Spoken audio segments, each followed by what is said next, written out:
The Revolution on the Hill, a kingdom unlike any other.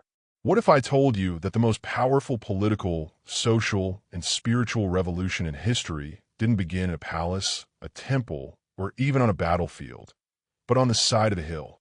A carpenter from Nazareth sat down, surrounded not by generals or governors, but by fishermen, widows, beggars, and skeptics. And when he opened his mouth, the world was never the same again. Jesus didn't come with a sword. He had no title, no army, no institutional endorsement, only a voice full of calm authority that cut deeper than any blade. In a land choked by Roman power and religious elitism, he spoke not in fury, but in grace. And in doing so, he unveiled a kingdom no one expected. He blessed not the mighty, but the poor in spirit. He comforted those who mourned, lifted the meek, and fed those who hungered for righteousness.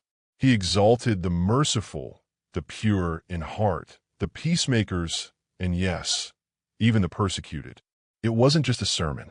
It was a summons, a manifesto, a revolution. This wasn't a list of traits to aspire to. It was a declaration of who is already blessed, the forgotten, the grieving, the quiet, the ones who ache for justice and who refuse to let hate harden them. Jesus didn't redefine success. He redefined what it means to belong. And then he looked at that crowd, broken, unqualified, imperfect, and said something staggering. You are the salt of the earth. You are the light of the world. Not, you might be, or you could be if you tried hard enough, but you already are. Salt that preserves and heals. Light that exposes darkness. This wasn't metaphor. It was mission. Jesus wasn't just offering a new law. He was revealing the heart behind the law. A righteousness not based on rule-keeping, but on heart transformation. Not don't murder, but don't hate. Not don't commit adultery, but don't even lust. He wasn't raising the bar.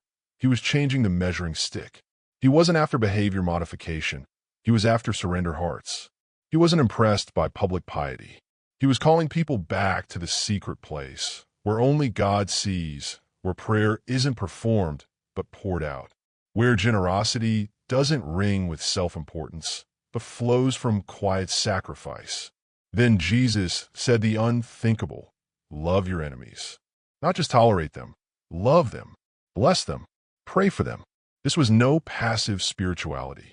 This was a revolution of mercy, a love so audacious it could break the back of vengeance, hatred, and generational trauma.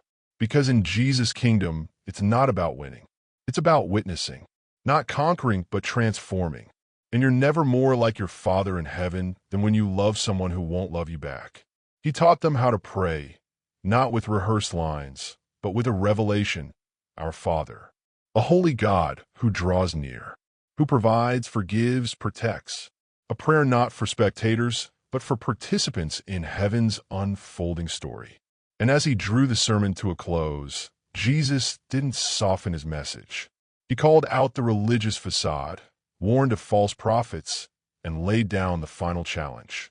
Build on the rock, not the sand of self, not the approval of the crowd, but on his words, words meant to be lived, not just admired. Because storms will come, but those who build on him will stand.